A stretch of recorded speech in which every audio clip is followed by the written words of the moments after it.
যার কদম চুমে ধন্য আরশ সিদরাতি মুনতাহা মারহাবা মারহাবা বলো মারহাবা মারহাবা। জোরে বলবেন না সুবহানাল্লাহ? আরো জবান ছেড়ে হবে নারে তাকবীর। যার কদম চুমে ধন্য আরশ সিদরাতি মুনতাহা মারহাবা মারহাবা বলো মারহাবা মারহাবা মারহাবা মারহাবা বলো মারহাবা মারহাবা। দয়ার নবীর মেরাজ রাতে জিবরিল এলেন বোরাক সাথে, আগে আগে জিবরিল আর পিছে কামলিওয়ালা, আগে আগে জিবরিল আর পিছে কামলিওয়ালা। মারহাবা মারহাবা বলো মারহাবা মারহাবা। যার কদম চুমে ধন্য আরশ সিদরাতি মুনতাহা মারহাবা মারহাবা বলো মারহাবা মারহাবা। আল্লাহুম্মা সাল্লি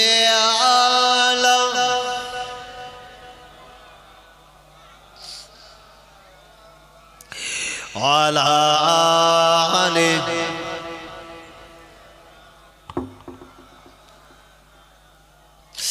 গেলেন নবী আরশ পাকে পায়ের জুতা লয়ে সাথে। একটু জোরে বলে, জবান ছেড়ে বলে নারে তাকবীর। হযরত নবী মুসা আল্লাহর কাছে চাইতেন, আল্লাহ আমি আপনার সঙ্গে একটু দেখা করব। আল্লাহ বলছেন বাবা এসো তুর পাহাড়ে। কোথায়? দুনিয়া জমিনের একটা পর্বত রে বাবা। নবী মুসা পায়ে জুতো পরে তুর পাহাড়ে উঠছেন। আল্লাহ বলছেন ফাখলা না আলাই, পায়ের পদযুগল জুতো দুখানা খুলে ফেলো। ইন্নাকা বিল ওয়াদিল মুকাদ্দাসি তুয়া, যে পর্বতে উঠছো এটা একটা পবিত্রতম উপত্যকা। একবার জোরে হবে না? দুনিয়ার বুকের একটা পর্বতে উঠতে গেলে নবী মুসার কদমের জুতা খুলতে হতো। গেলেন নবী আরশ পাকে পায়ের জুতা লয়ে সাথে, আমার আল্লাহ বলেন ধন্য আরশ, আমার আল্লাহ বলেন ধন্য আরশ তোমার কদমের ওসিলা। মারহাবা মারহাবা বলো মারহাবা মারহাবা মারহাবা মারহাবা বলো মারহাবা মারহাবা। যার কদম চুমে ধন্য আরশ সিদরাতি মুনতাহা, যার কদম চুমে ধন্য আরশ সিদরাতি মুনতাহা। মারহাবা মারহাবা বলো মারহাবা মারহাবা মারহাবা মারহাবা বলো মারহাবা মারহাবা। আল্লাহুম্মা সাল্লি আলা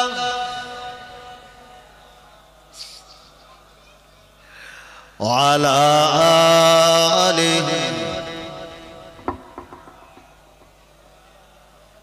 আরে কিয়ামতের দিন ময়দানে মাশারে আল্লাহ পাক সমস্ত বান্দা বান্দি গোলাকে যখন দাঁড় করাবে, আল্লাহ পাকের কিছু বান্দা আল্লাহ পাকের কিছু বান্দি যাদের দুনিয়া জমিনে নামাজ পরিপূর্ণভাবে আদায় করেছে, রমজান শরীফে রমজানের রোজা রেখেছে, আল্লাহ পাক হজ্জের সামর্থ্য দিয়েছিলেন, বান্দা হজ আদায় করেছে, আল্লাহ পাকের হুকুম মোতাবেক নিজের জীবনটাকে পরিচালনা করার পরেও আল্লাহ পাক কিছু বান্দাকে জাহান্নামের হকদার বানাবে।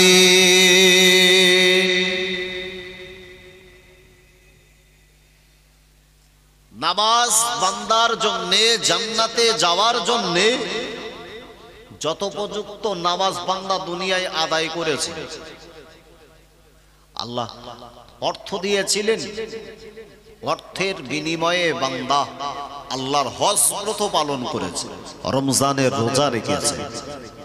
যে ইবাদতের দ্বারা জান্নাতে যাওয়া একটা বান্দার জন্য বড় সহজতর কাজ।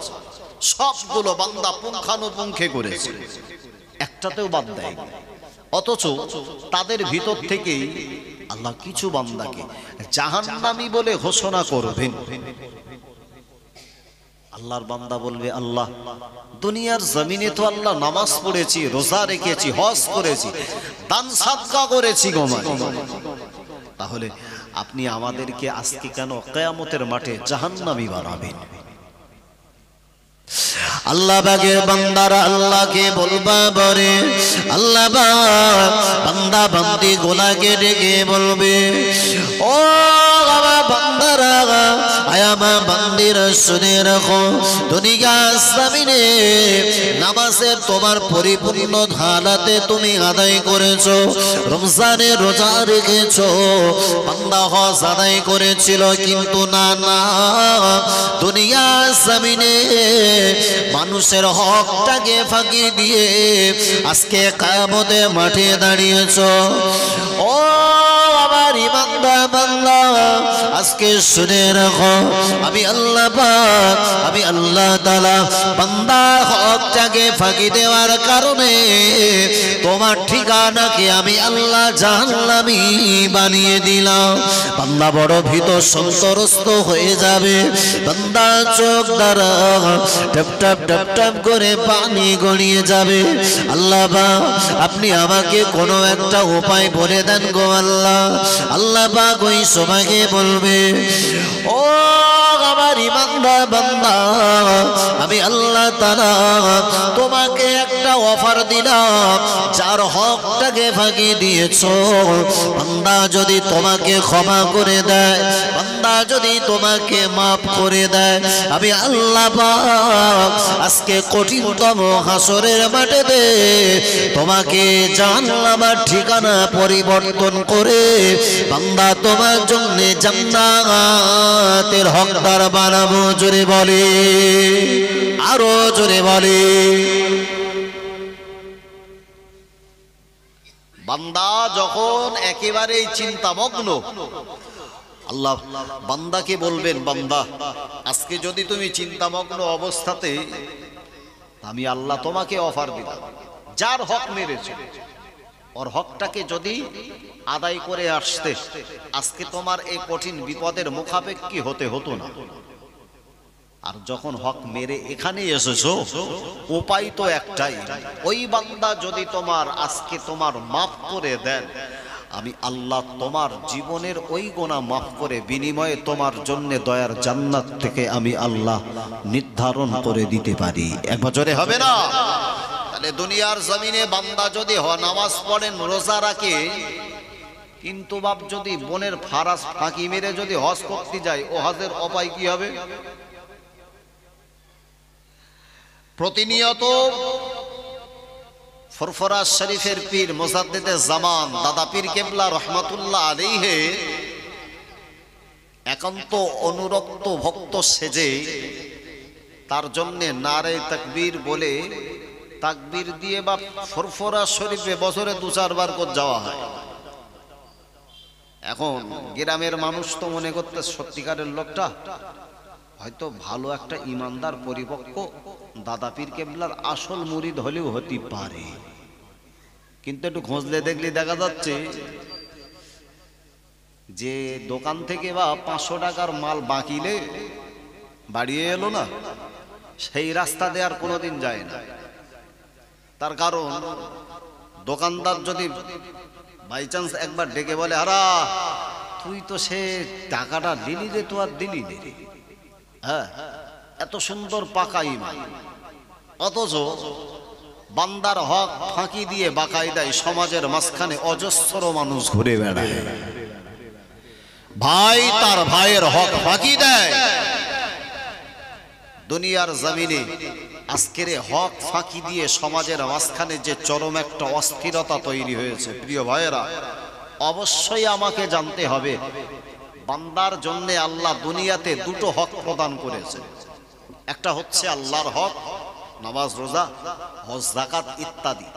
এই সমস্ত ক্রিয়াকর্মগুলো যদি বা কেউ ফাঁকি দেয়, আল্লাহ যদি তাকে মাফ করে দেয়, ও বান্দা মাফ পাবে কিভাবে? যার হক ফাঁকি দিয়েছে দুনিয়ার কোনো মানুষে, ও যতক্ষণ না মাপ না করেন আমার স্রষ্টাও তার গুনাহকে মাপ করে না। তাই তো বিশ্ব নবীর জীবদ্দশায় আমার নবীর শরীর বড় দুর্বল, আমার নবী শরীর বড় অসুস্থ, নবী বিমারি হালাতে জীবন যাপন করছেন। আল্লাহ নবী বিশ্ব নবী একদিন সাহাবীদেরকে ডাক দিলেন, ও আমার সাহাবীরা, আমি আল্লাহ নবী, আমি বিশ্ব নবী জানিয়ে দিলাম আমি নবী মারা যাব, মরে আমার ওফাতের আগে, আমার ইন্তেকালের আগে আমি তোমাদেরকে বললাম বাবা সাহাবীরা শুনে রাখো, দুনিয়া জমিনে আমার কাছে যদি কেউ কোনো পাওনা পেয়ে থাকো, আমি আল্লাহ নবী আমার ইন্তেকালের আগে তার পাওনাটা মিটিয়ে দিয়ে কবরের বাসিন্দা হতে চায়। মুহাম্মদ কারোর ঋণের বোঝা মাথায় নিয়ে কবরে চলে যাবে, মুহাম্মদ এটা কখনো চায় না। আল্লাহ নবী সাহাবীদেরকে আল্লাহ নবী বলবা বাড়িতে, আল্লাহ নবী বললেন বাবা সাহাবীরা তোমরা সবাই একত্রিত হয়ে যাও, আমি নবী আর চলতে পারি না, আমি নবী হাঁটতে পারি না, আমি নবীর শরীর বড় দুর্বল। আল্লাহ নবী সাহাবীরা আল্লাহ নবীর কথা মোতাবেক গুটি গুটি গুটি গুটি বাগে আল্লাহ নবীর নিকটে চলে গেল।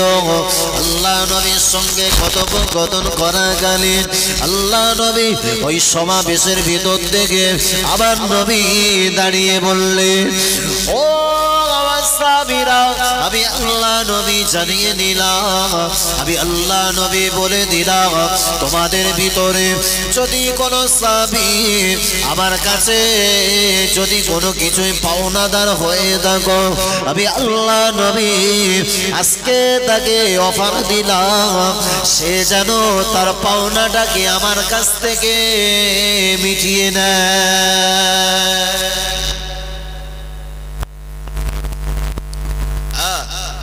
নবী বলছেন মৃত্যু হোক ঋণের বোঝা ছাড়া, আমি মুহাম্মদ দুনিয়ার জমিনে হক প্রতিষ্ঠা করতে এসেছি, কারণ হক ফাঁকি দিয়ে কবরে যাব ওর হক মারা হয়। মুহাম্মদ সাল্লাল্লাহু আলাইহি এমন আদর্শে আদর্শিত নয়, বজরে হবে না। আল্লাহ রাসূল সেই দিন অস্ত্র সিক্ত নয়নে আমার নবী সাহাবীদেরকে বললেন, বিশ্ব নবী সাহাবীরা সবাই নির্বাক দর্শকের ন্যায় দাঁড়িয়ে আল্লাহ রাসূলকে নবী সাহাবীরা বললেন, না ইয়া রাসূলুল্লাহ আপনার কাছে আমরা কেউ পাওনা দান। নবী বললেন, বাবা আমি তো নবী তোমাদের সঙ্গে একসঙ্গে এক পরিবেশে জীবন যাপন করেছি, হতেও তো পারে কেউ কোনো পাওনাদার এই মজলিসের ভিতরে থাকতে পারে। বাবা আবু বকর একটাবারের জন্য দাঁড়িয়ে যাও। আবু বকর তুমি তো আমার শৈশব থেকে একেবারে বার্ধক্যকাল পর্যন্ত তুমি আমার একমাত্র সাথী ছিলে, বলো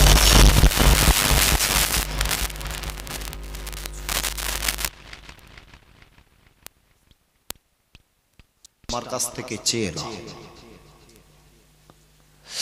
আল্লাহ নবী সাহাবী আবু বকর রাদিয়াল্লাহু আনহু আল্লাহ নবী কথাটা শুনবা পরেতে হযরতে আবু বকর দাঁড়িয়ে গেল, না ইয়া রাসূলুল্লাহ হুজুর আমি আবু বকর আপনার সঙ্গে যতদিন আপনার সঙ্গে জীবন যাপন করেছি কোনো দিনের জন্য আপনি আমার কাছ থেকে কোনো কিছুই ঋণী হননি, আপনি আমার কাছে কোনো জিনিসের পাওনাদার হিসাবে বিবেচিত নন। আল্লাহ নবী সাহাবী আবু বকর বসে গেল। আল্লাহ নবী ইসলাম জাহানের দ্বিতীয় খলিফা হযরতে ওমরকে ডেকে বললেন, বাবা ওমর, ও বাবা ওমর, তুমি যদি আমার কাছে কিছু পেয়ে থাকো আমি আল্লাহ নবী আজকে খোলা ময়দানে বলে দিলাম পাওনাটাকে আদায় করে নাও। আল্লাহ নবী সাহাবী হযরতে ওমর বললেন, ইয়া রাসূলুল্লাহ ইয়া হাবিবাল্লাহ, হুজুর আপনার কাছে কিছুই পাই না, আপনার কাছে কোনো পাওনাদার হিসাবে আমার কোনো করিনি না। আল্লাহ নবী সাহাবী উসমানকে আমার নবী বললে, এক একজন সাহাবীর নাম ধরে আমার নবী ঘোষণা করবা পরেতে কোনো সাহাবী আর দাঁড়িয়ে যায় না। হঠাৎ করে আল্লাহ নবী বিশ্ব নবীর মজলিসের ভিতর থেকে আল্লাহ নবীর একজন সাহাবী দাঁড়িয়ে গিয়ে নবীকে উদ্দেশ্য করে বললেন, ইয়া রাসূলুল্লাহ, হুজুর আমি আপনার কাছে একটা পাওনা রয়েছে, হুজুর আপনার কাছে একটা জিনিসের পাওনাদার। আল্লাহ নবী বললেন, বাবা সাহাবা কি আমার কাছে পাবে বলো। আল্লাহ নবী সাহাবী ওই সময়ে হযরত সাদ বিন আবি ওয়াক্কাস রাদিয়াল্লাহু আনহু দাঁড়িয়ে বললেন, ইয়া রাসূলুল্লাহ ইয়া হাবিবাল্লাহ, হুজুর বেয়াদবি নেবেন না, আপনার কাছে টাকা পায় না, সম্পদ পায় না, জমি পায় না, জায়গা পায় না, তবে আপনার সঙ্গে একটা জিহাদে লিপ্ত ছিলাম গো। ওই জিহাদ চলাকালে হুজুর আপনার হাতে একটা চাবুক ছিল, ওই চাবুকটাকে যখন আপনি ঘোরাচ্ছিলেন ওই চাবুকটা ছুটে এসে আমার পিঠেতে এসে আঘাত করে গেল। ওই পিঠেতে আপনার চাবুকটা লেগে যাবার কারণে আমি সাদ বিন আবি ওয়াক্কাস আর আমি পিঠে জ্বালা যন্ত্রণা সহ্য করতে পারি না। হুজুর আমি আজকে দিনেতে আপনার কাছে একটা দাবি করব, যেভাবে চাবুক দিয়ে আমার পিঠে আঘাত করেছিলেন গো, ওইভাবে আপনার পিঠেতে আঘাত করে প্রতিশোধটা নিয়ে নেব, হকের পাওনাটা নিয়ে নিতে চাই। আল্লাহ নবী ইসলামী কথাটা বলবার পরে সাথে আবু বকর দাঁড়িয়ে গেল। আবু বকর ওই সময় নবী সাহাবীকে ডেকে বলে, আয় আমার নবী সাহাবা, ও আমার নবী সাহাবা, এত সময় আল্লাহ নবীকে এমন ভাবে কষ্ট দেওয়া, বেদনা দেওয়া কথা বলো না।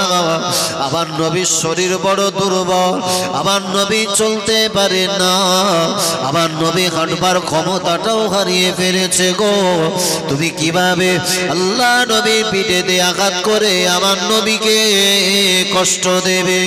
বরং আমি আবু বকর আজকে দিনেতে আমি আপনাকে অফার দিলাম, আমার নবীকে মারার পরিবর্তে আবু বকরকে মেরে আমার নবীর প্রতিশোধটা আবু বকরের পিঠেতে নিয়ে নাও।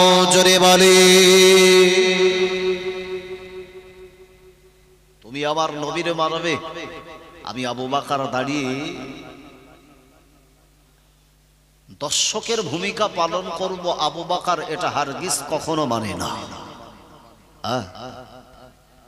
যে নবীর জন্য আমি আবু বকর হিজরতের কঠিনতম রাতে নবীকে একা ছাড়ে, আবার নবী অন্ধকারাচ্ছন্নময় একটা জায়গা দিয়ে নবী অতিক্রম করে জায়গা স্থানান্তরিত করবে।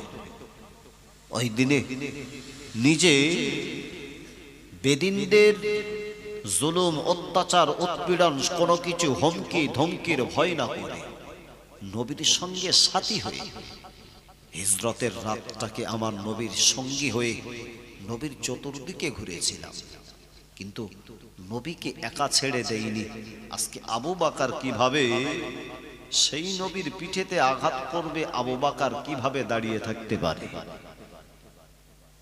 হে নবীর সাহাবী, তোমার যদি মারার ইচ্ছা হয় নবীর বদৌলতে আমার পিঠেতে আঘাত করো। আল্লাহ নবী সাহাবী ওই সময় বললেন, ইয়া রাসূলুল্লাহ ইয়া হাবিবাল্লাহ, না না, আমি আবু বকরের পিঠেতে আঘাত করব না। যে নবীর যে চাবুক দ্বারা আমার পিঠেতে আঘাত লেগেছিল, ওই চাবুকটা দ্বারা আমি আমার নবীর পিঠেতে মেরে তবে প্রতিশোধ নিতে চাই। আবু বকর জমিনের উপরে পড়ে গেল। আবু বকর জমিনের উপরে দাঁড়িয়ে থাকতে পারে না। আবু বকর এত কান্না কাঁদে, আবার নবীর বিদায়কালীন সময় নবীর পিঠে কেউ আঘাত করবে না, না আমি আবু বকর মেনে নিতে পারি না।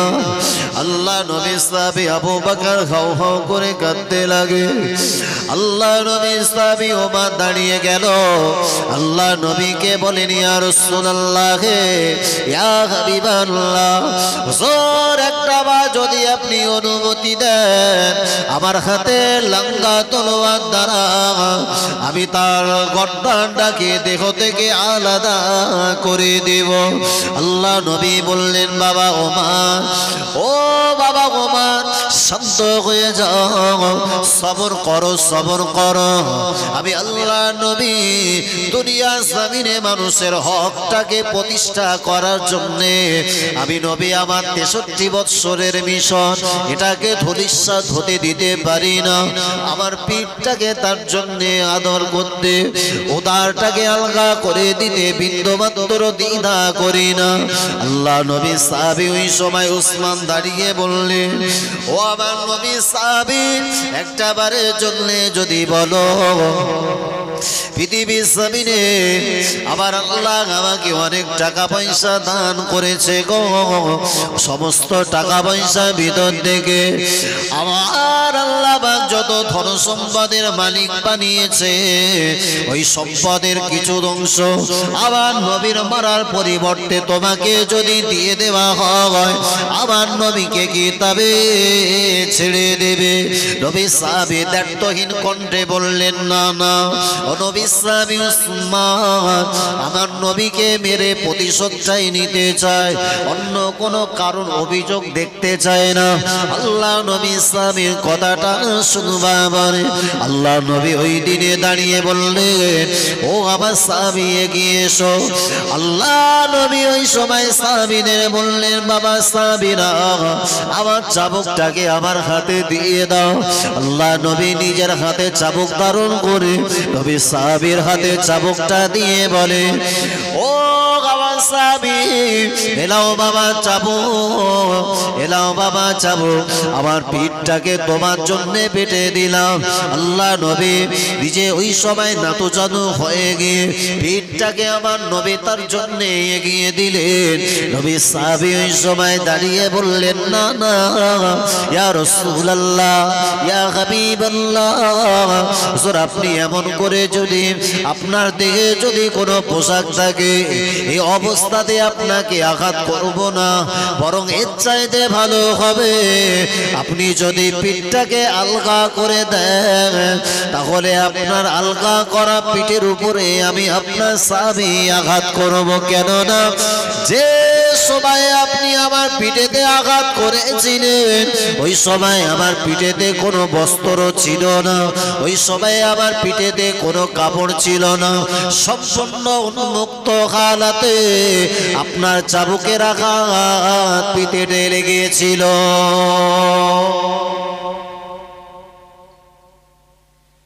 আল্লাহ রাসূল কথাটা শুনে নবী সাহাবীরা ওই দিন ওই নবী সাহাবীকে ডেকে বলছে, বাবা পৃথিবীর জমিনে মানুষ এতটা নিষ্ঠুর হতে পারে আমরা হারগিজ জানতাম না।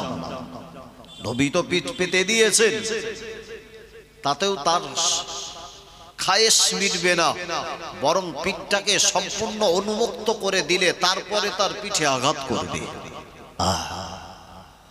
আল্লাহ নবী ওই দিনে আল্লাহ নবী সাহাবী হযরত সাদ বিন আবি ওয়াক্কাস রাদিয়াল্লাহু আনহু সম্মুখে আবার নবী নিজের জুব্বা মোবারক ওই সাহাবীর সম্মুখে যখন উন্মুক্ত করে দিলেন, আল্লাহ নবী সাহাবা হযরত সাদ বিন আবি ওয়াক্কাস রাদিয়াল্লাহু আনহু চাবুকটা নিয়ে আল্লাহ নবীর সম্মুখে দাঁড়িয়ে আবার নবীকে পিঠে আঘাত করা তো দূরের কথা গো, আল্লাহ পিঠটা উন্মুক্ত যখন পেয়ে গেল, পিছন থেকে আমার নবীকে জড়িয়ে ধরে আল্লাহ নবীর স্কন্দ কাঁধ বরাবর যে মোহরে নবুয়াতটা ছিল, ওই মোহরে নবুয়াতে নিজের জবান দ্বারা নিজের ঠোঁট দ্বারা ওখানে একটা চুমা খেয়ে নিলে আল্লাহ নবীর কদমটা জড়িয়ে ধরে আমার নবীকে বলতে লাগলে, ইয়া রাসূলুল্লাহ, ইয়া হাবিবাল্লাহ, কিভাবে ভাবতে পারলেন গো আমি আপনাকে মারব? না না, আপনার সঙ্গে এতটা যত ছলচাতুরি করলাম শুধুমাত্র আপনার মোহরে নবুয়াতে জীবনের একটা ইচ্ছা ছিল, চুমা দেব। জীবনে আল্লাহ পাক আমার ইচ্ছাটাকে কবুল করে নিয়ে আল্লাহ পাক আমার চাহিদাটা পুরা করে দিয়েছে। কেন না, আমার মনে বিশ্বাস ছিল আপনার মোহরে নবুয়াতে যদি একটা বার চুমা দিতে পারি আল্লাহ পাক আল্লাহ তাআলা ওই মোহরে নবুয়াতের ইজ্জতে তাজিমে আল্লাহ পাকে জাহান্নামের আগুনটাকে আমার জন্য আমার আল্লাহ হারাম করে দেবেন। জোরে বলে চিল্লে হবে না, নারে তাকবীর, নারে তাকবীর।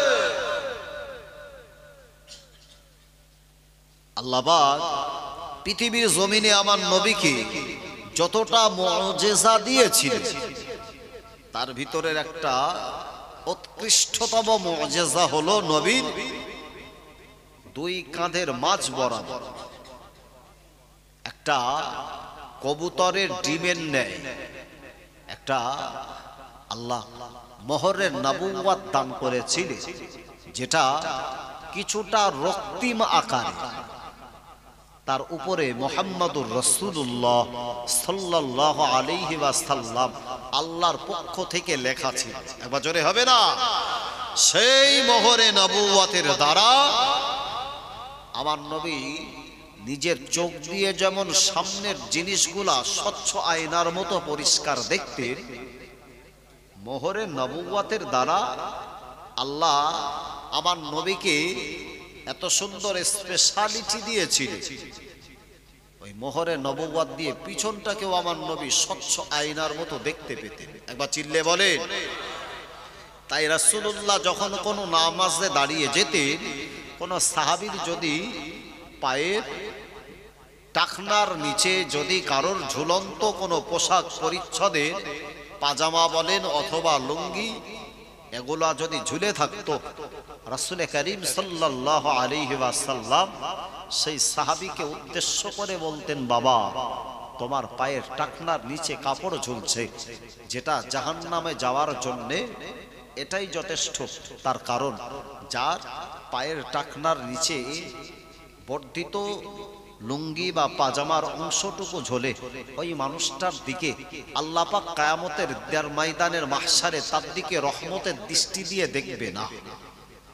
রাসূল করিম সাল্লাল্লাহু আলাইহি ওয়াসাল্লাম তিনি হাদিস পাকের ভিতরে বলেছেন, যে মানুষটার পায়ের টাকনার নিচে কাপড় ঝুলিয়ে রাখে ওই মানুষটার দিকে আল্লাহ রহমতের দৃষ্টি পড়বে না। এখন যদি কিয়ামতের মাঠের ওই ভয়াবহতার দিনে কারো পায়ের টাকনার নিচে কাপড় ঝোলে আর সে কারণে যদি আল্লাহ তার দিকে রহমতের দৃষ্টি না দেন, এক কথায় আল্লাহ রহমত ছাড়া কোন বান্দা আল্লাহর দয়ার জান্নাতে যাওয়া, জবান ছেড়ে বলো, সম্ভব হবে না। এখন যদি আল্লাহ রহমত তার দিকে না থাকে, তাহলে ওই বান্দাটা জান্নাতি না জাহান্নামী? আল্লাহ রাসূল তাই বলতেন। এই মোহরের নবুওয়াতের দ্বারা রাসূল কখনো কখনো বলতেন, বাবা সাহাবীরা তোমরা কাতারটাকে সোজা করে নাও। এটা ছিল প্রিয় রাসূল করিম সাল্লাল্লাহু আলাইহি ওয়াসাল্লাম দুনিয়ার জমিনে ন্যায় তথা হক প্রতিষ্ঠা করার আমার নবীর ছিল এটা অনবদ্য অবদান। এক বছরে হবে না? চিল্লে বলতে পারেন না, নারে তাকবীর, নারে তাকবীর। দরুদ শরীফ আল্লাহুম্মা সাল্লি আলা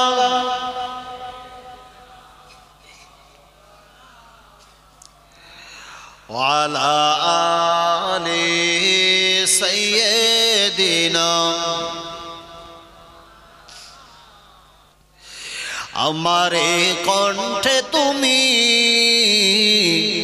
কোরআনের বাণী তুলেছ, বুকের দেরাজে তুমি কোরআনের স্থান দিয়েছ। একবার জোরে বলবেন না সুবহানাল্লাহ? আরেকবার জবান ছেড়ে হবে, নারে তাকবীর, নারে তাকবীর।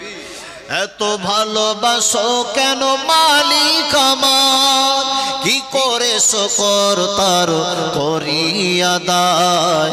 এত ভালোবাসো কেন মালিক আমার, আমারে কণ্ঠে তুমি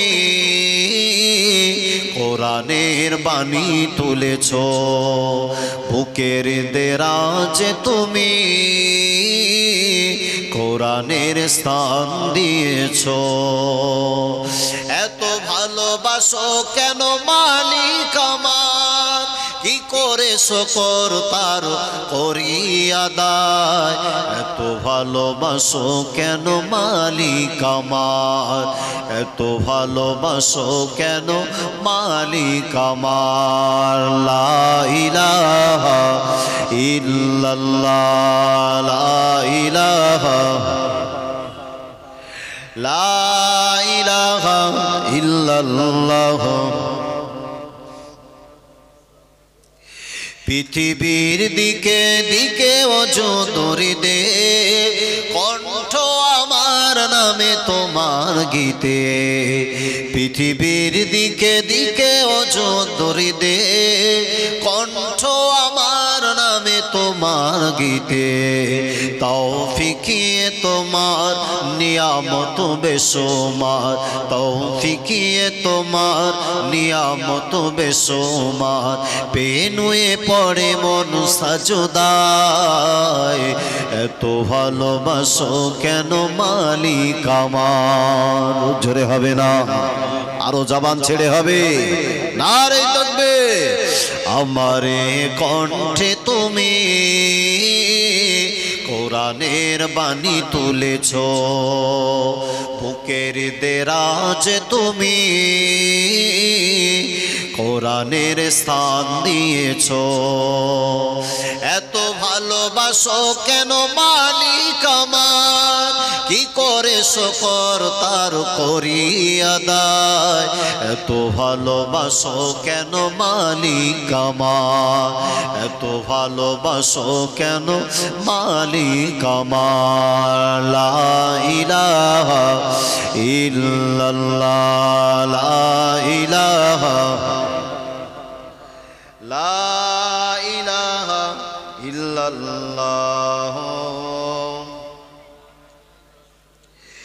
হিদায়ার পথে পথে ওজদরি দে, কণ্ঠ আমার নামে তোমার গীতে। হিদায়ার পথে পথে জীবন সমল, চলতে আমার তুমি করো কবুল। কোরআন গে যায় তোমাকে যেন পায়, কোরআন গে যায় তোমাকে যেন পায়। পথ চলি তোমারই আশায়, এত ভালোবাসো কেন মালিক আমার। আমারে কণ্ঠে তুমি কোরআনের বাণী তুলেছ, বুকের দেরাজে তুমি কোরআনের স্থান দিয়েছ। এত ভালোবাসো কেন মালিক আমার, কি করে শকর তার করি আদায়। এত ভালোবাসো কেন মালিক আমার, এত ভালোবাসো কেন মালিক আমার। লা ইলাহা ইল্লাল্লাহ।